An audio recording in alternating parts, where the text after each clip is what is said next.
it chapter by chapter, one bite at a time.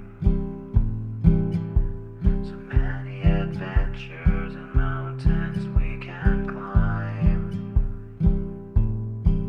Take it word for word, line by line, one bite at a time.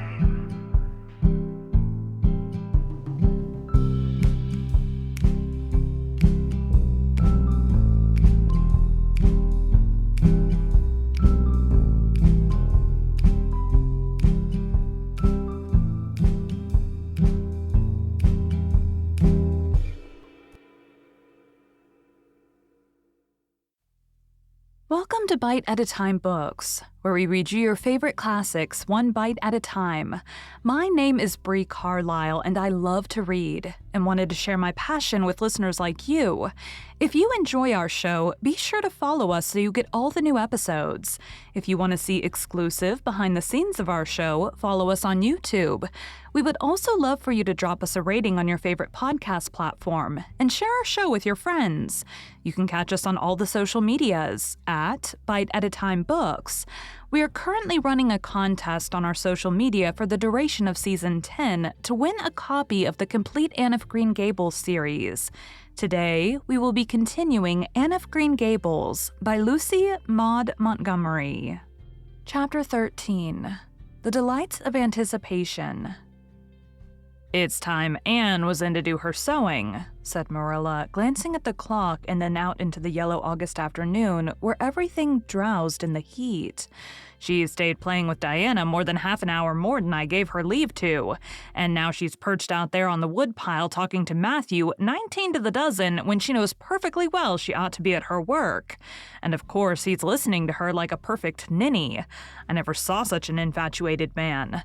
The more she talks and the odder the things she says, the more he's delighted, evidently. Anne Shirley, you come right in here this minute, do you hear me?" A series of staccato taps on the west window brought Anne flying in from the yard, eyes shining, cheeks faintly flushed with pink, unbraided hair streaming behind her in a torrent of brightness.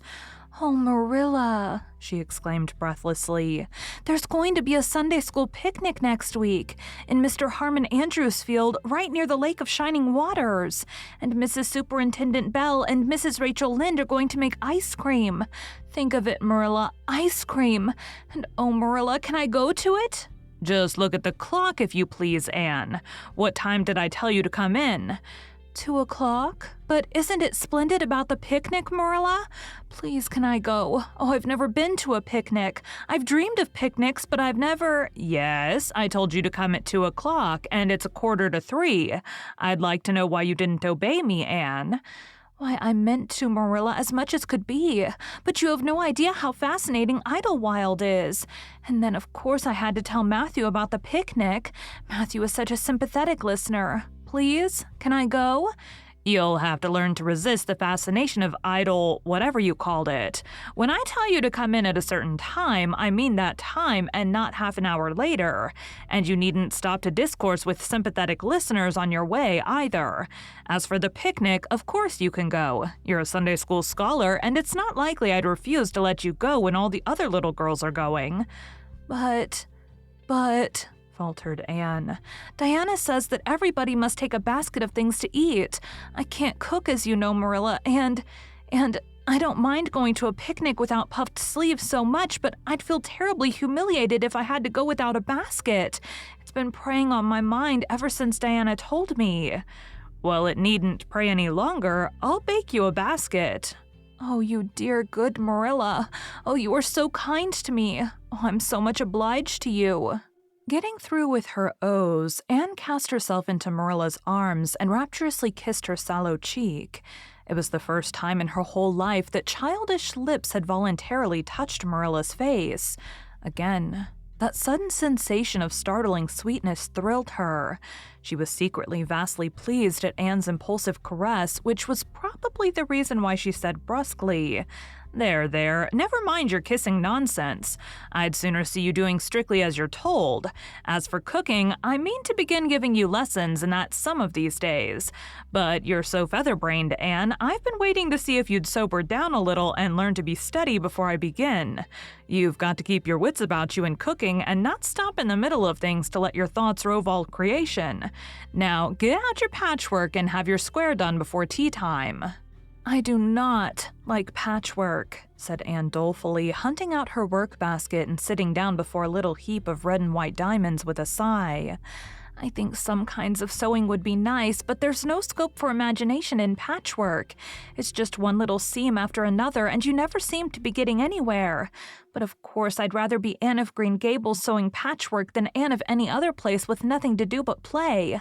I wish time went as quick sewing patches as it does when I'm playing with Diana, though. Oh, we do have such elegant times, Marilla. I have to furnish most of the imagination, but I'm well able to do that. Diana is simply perfect in every other way. You know that little piece of land across the brook that runs up between our farm and Mr. Barry's? It belongs to Mr. William Bell, and right in the corner there's a little ring of white birch trees. The most romantic spot, Marilla. Diana and I have our playhouse there. We call it Idlewild. Isn't that a poetical name? I assure you it took me some time to think it out. I stayed awake nearly a whole night before I invented it. Then, just as I was dropping off to sleep, it came like an inspiration. Diana was enraptured when she heard it. We've got our house fixed up elegantly. You must come and see it, Marilla, won't you? We have great big stones all covered with moss for seats, and boards from tree to tree for shelves, and we have all our dishes on them. Of course, they're all broken, but it's the easiest thing in the world to imagine that they are whole. There's a piece of a plate with a spray of red and yellow ivy on it that is especially beautiful. We keep it in the parlor, and we have the fairy glass there, too.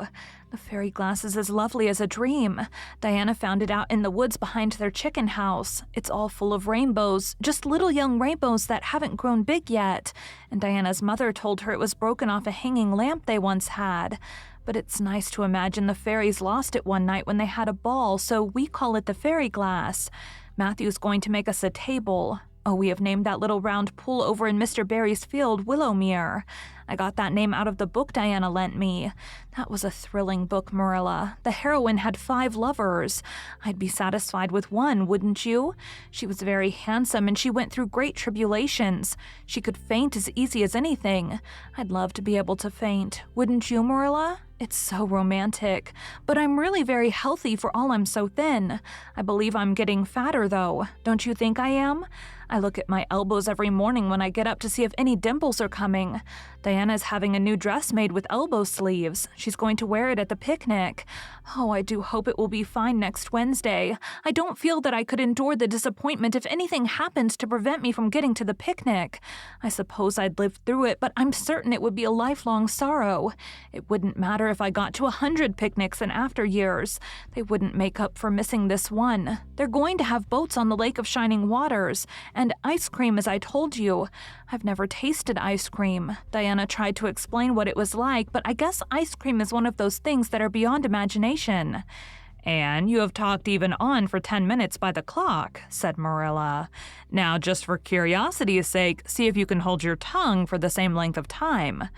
Anne held her tongue as desired, but for the rest of the week she talked picnic and thought picnic and dreamed picnic. On Saturday it rained, and she worked herself up into such a frantic state lest it should keep on raining until and over Wednesday that Marilla made her sew an extra patchwork square by way of steadying her nerves. On Sunday, Anne confided to Marilla on the way home from church that she grew actually cold all over with excitement when the minister announced the picnic from the pulpit. Such a thrill as went up and down my back, Marilla. I don't think I'd ever really believed until then that there was honestly going to be a picnic. I couldn't help fearing I'd only imagined it. But when a minister says a thing in the pulpit, you just have to believe it.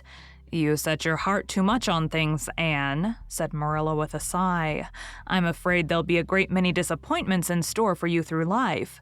"Oh, Marilla, looking forward to things is half the pleasure of them," exclaimed Anne.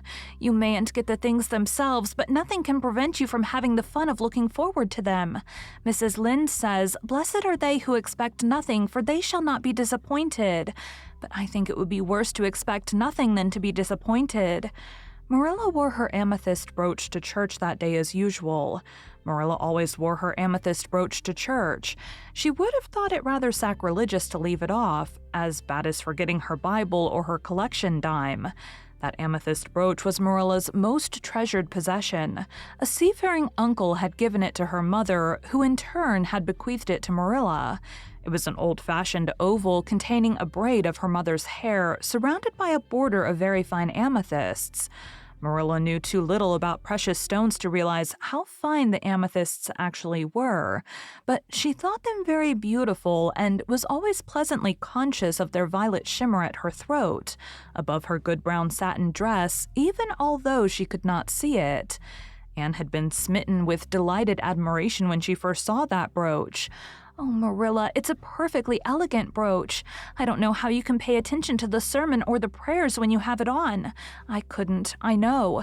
I think amethysts are just sweet. They are what I used to think diamonds were like. Long ago, before I had ever seen a diamond, I read about them and I tried to imagine what they would be like.